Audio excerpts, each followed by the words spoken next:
Hi there, my name is Paul Zajac. And I'm James Bryant. Welcome to D&DSPN. This is the channel where we smash together Dungeons and Dragons and sports commentary. Kind of. On tonight's episode, we're looking at another clip from our level 8 battle. In this one, the World Tree Barbarian is using his special ability, Branches of the Tree, to try and do some battlefield control. Let's take a look and then we'll talk about it. Question about Siobhan. So Siobhan is flying? She was flying, but now she's on. She escaped downward through the ring of fire, landed on the plateau. So she's physically on that same plateau now. And I can physically see her if I look over my shoulder. Oh yeah, she's big enough, right? Yeah, she's huge. You can see Okay. her. So I have this feature. She's within 30 feet of me. So at the beginning of her turn, I can use my Branches of the Tree. So Rage is active, and the creature I can see starts to turn within 30 feet. I take a reaction to summon spectral branches around Siobhan. So suddenly branches wrap up around her. Okay. And she disappears. She has to succeed on a DC 13 strength saving throw. Okay. Let's see. Here we go. Gets a 10. All right. I'm surprised that was worked. So I get to teleport her to an unoccupied space within 5 feet of me. Okay. And I'm going to do that right in that little unoccupied space where it's a cliff. Right there. Like here. No. Like in front of me next to the owlbear. I'm not getting what where he's she would fall. saying. Oh, like here. No ground there.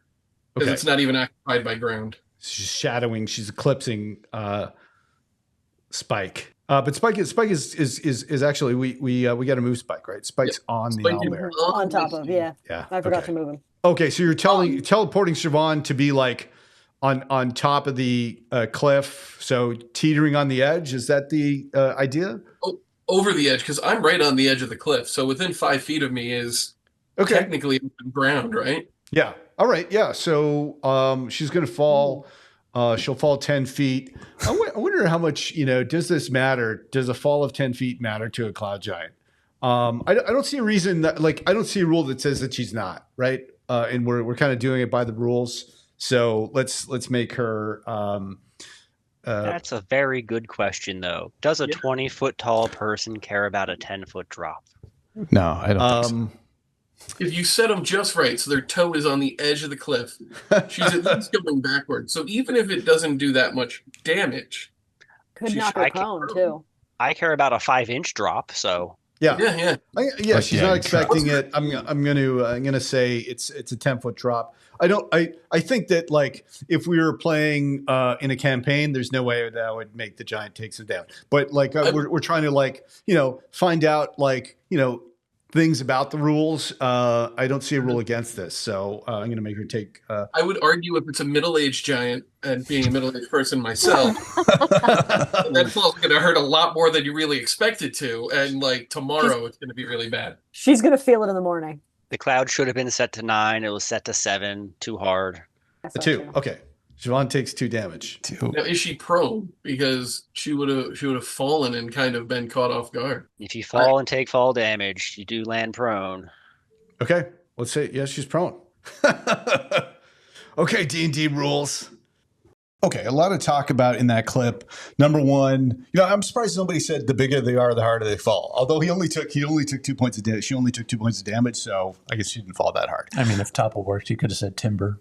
Yeah, right. That would be another one. Okay, so number one, does it matter? Does the cloud giant care about a 10-foot drop? What do you think? Probably not. I mean, you just have to follow the rule of cool in the moment. Does it make sense for the giant to take damage there? Is it cool for the giant to take damage?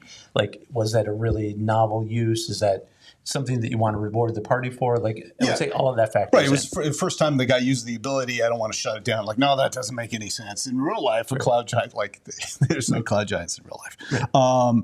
And then the other thing that I thought about with this clip was I think it would have been neat if I'd allowed a window of opportunity for the party to dump one of those monsters off of that big cliff. And I think by giving both the monsters that I put in there, they both have a fly speed, that wouldn't have worked. I think it would have been nice window of opportunity if I'd left that open.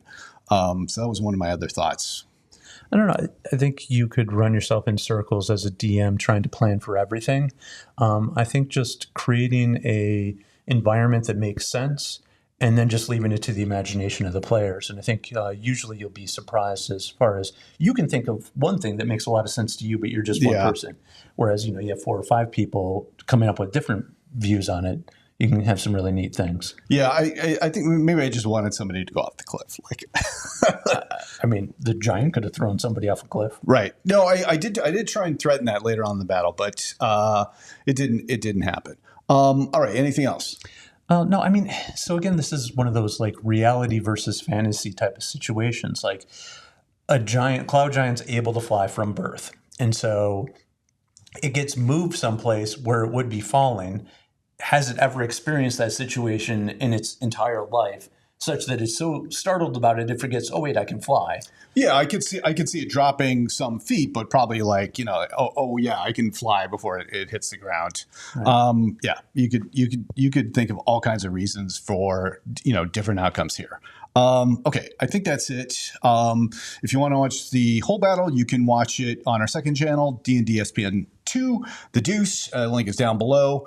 And tell us what you think. If you have a better idea of how we could have managed the cloud giant falling or how I could have managed sending somebody off of the cliff, let us know, and we'll see you next time.